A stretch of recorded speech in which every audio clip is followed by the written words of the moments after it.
Oi, gente. Fizeram essa pergunta no Instagram do canal e eu resolvi fazer um vídeo, ou seja, por que a extrema-direita tem essa obsessão com a China.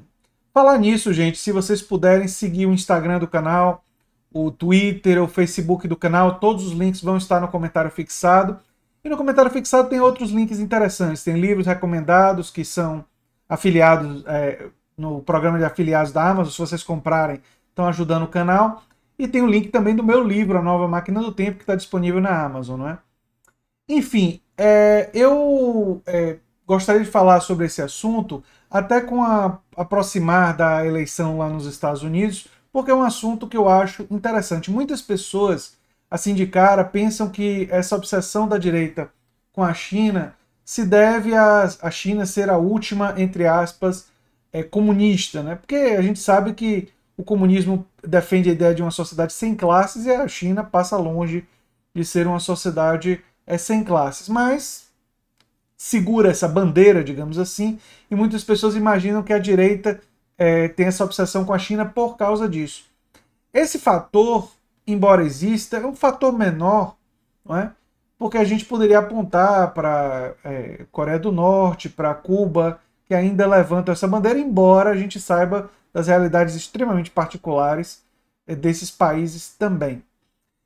Mas não. O motivo pelo qual o Donald Trump, que foi quem começou essa obsessão da extrema-direita com a China, e o Bolsonaro basicamente copia, né? Como muitas coisas ele copia do Donald Trump sem ter muita criatividade. Aliás, seguindo o estilo do guru lá do astrólogo da Virgínia, que copia muita coisa da extrema-direita também sem muita criatividade.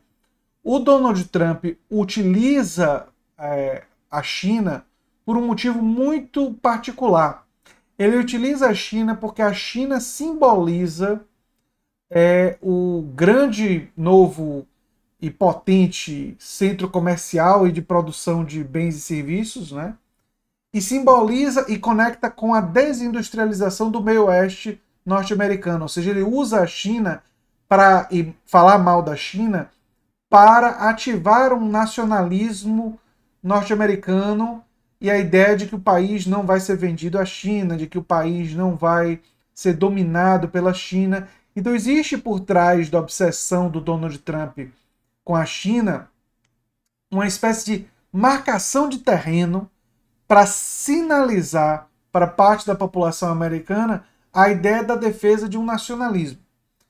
É um nacionalismo fake, porque ele falou muito sobre tarifas, fez algumas, mas muitos acordos comerciais estão passando e continuam prejudicando a classe trabalhadora americana, e o que seria necessário para a classe trabalhadora nesse momento da pandemia, que seria uma injeção muito grande de dinheiro do Fed, o Donald Trump não fez, né?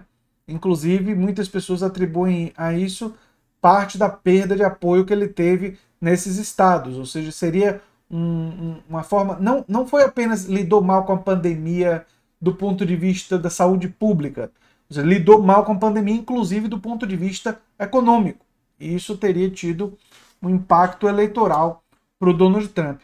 Mas para ele, embora ele não tenha esse compromisso com isso, para ele é fundamental atacar a China, demonizar a China, nesse momento, inclusive por ser a origem lá do vírus, né? Para poder ter alguém a quem culpar, uma coisa muito comum a todos os movimentos neofascistas. Se vocês olharem para o que aconteceu na Alemanha, na Itália, sempre tinha ali determinados grupos ou populações que viravam os bodes expiatórios, né? Onde você bota toda a culpa dos males do mundo. Então não existe nenhuma inovação aí.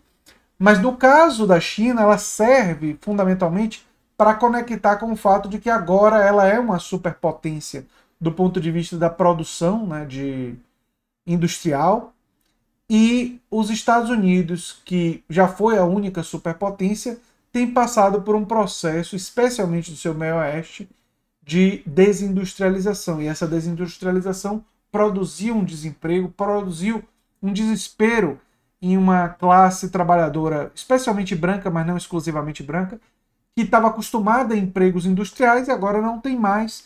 e foram esses, inclusive, muitos que votaram no Donald Trump na eleição passada, porque a Hillary Clinton, certa vez, disse que o TPP, que é o Trans-Pacific Partnership, era o padrão ouro dos acordos comerciais. Para quem não sabe, o Trans-Pacific Partnership seria uma etapa mais intensa do que já tinha sido feito com o NAFTA, ou seja, ele seria um outro acordo comercial que também teria uma repercussão semelhante do NAFTA, embora tenha características diferentes e parcerias diferentes, com países diferentes, mas teria um impacto econômico semelhante. E isso soou muito mal para aqueles trabalhadores do meio oeste, porque o NAFTA nos anos 90, aprovado pelo Bill Clinton, produziu muito desemprego ali. Então, a Hillary Clinton, depois que ficou claro que apoiar esse tipo de acordo comercial era muito impopular, ela se colocou contra o acordo comercial. Só que já era tarde demais. Ou seja, as pessoas não acreditaram nela e nesses estados estratégicos ela acabou perdendo eleitores que eram tradicionalmente do Partido Democrata, eleitores que tinham votado no Obama e votaram no Trump naquela eleição. E isso acabou mudando o colégio eleitoral. Dessa vez, nessa eleição, provavelmente isso não vai acontecer. Isso não vai acontecer não porque o Joe Biden foi contra esses acordos comerciais, porque ele votou a favor de todos os mesmos acordos comerciais. E o Trump teria totais condições de rodar a mesma campanha, ou seja, a campanha meio que replay que ele rodou contra Hillary. Só que o Trump resolveu dizer, adotar a estratégia, né, e ficar dizendo que o Joe Biden seria controlado pela esquerda radical do partido. Essa é uma estratégia que foi bolada pelos republicanos tradicionais, que ele começou a ouvir nessa última eleição. E essa estratégia é uma estratégia muito furada, uma estratégia falida, né? Uma estratégia que não tem gerado bons frutos para o Donald Trump nesse momento, né? Foi com essa estratégia, aliás, que o Biden abriu frente. E nessas últimas 2 semanas, quando ele meio que diminuiu nessa estratégia e resolveu acusar a corrupção do Biden com relação ao Hunter Biden, com o filho, e que esteve num conselho ucraniano de uma empresa de energia sem ter a menor qualificação, aí a eleição apertou um pouquinho, porque a estratégia de atacar a corrupção do Biden, essa sim é uma estratégia relativamente eficaz, porque ela é verdadeira. Embora o teto do Trump seja totalmente de vidro, porque ele se engajou em vários tipos de corrupção diferentes, inclusive envolvendo os hotéis dele, né? Várias pessoas já apontaram isso, inclusive o Glenn Greenwald, mas outros também já apontaram isso. E quer dizer, o Donald Trump acusar o Biden de corrupção é o sujo falando do mal lavado, né? Uma coisa assim. Seria patética e risonha se não fosse absolutamente trágica, mas enfim, é o que é. Então, a direita americana tem um interesse em demonizar a China por vários motivos. Agora com a pandemia, por causa da pandemia, mas também por esse elemento fundamental de colocar a China como aquele que está destruindo os empregos norte-americanos e que eles vão, ao se opor à China, preservar. Então há um interesse, por exemplo, de associar o Biden à China. Várias propagandas dos republicanos atacando o Biden era mostrando o Biden elogiando a China, porque eles queriam ativar nacionalismo nesses americanos que foram prejudicados por acordos comerciais que significaram a penetração dos produtos chineses e a penetração de uma participação chinesa muito grande dentro da economia americana. Mas, como eu disse para vocês, diante da pandemia e diante de outros fatores, está parecendo que não está funcionando muito. É claro que na hora da eleição muita coisa pode mudar, é claro que a eleição americana caminha para uma enorme confusão, é claro que também existem eleitores do Trump que não declaram que são eleitores do Trump porque têm vergonha para as pesquisas, mas pode chegar lá na hora e votar, o que significa que ele pode ter uma performance de 2 a 3 a 4%, dependendo do estado, superior às pesquisas, o que pode apertar mais a eleição e tornar a eleição imprevisível, né? Então a eleição americana ainda não está definida, deixar isso muito claro.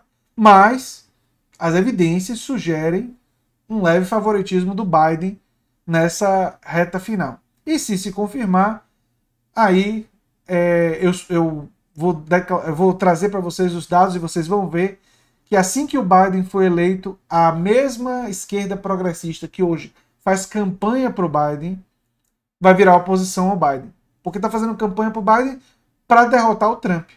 Mas não achem que a Alexandria Ocasio-Cortez e o Bernie Sanders e tal vão simplesmente tolerar a volta de políticas neoliberais. Eles vão fazer tudo o que eles puderem para mobilizar a população para pressionar em uma outra direção.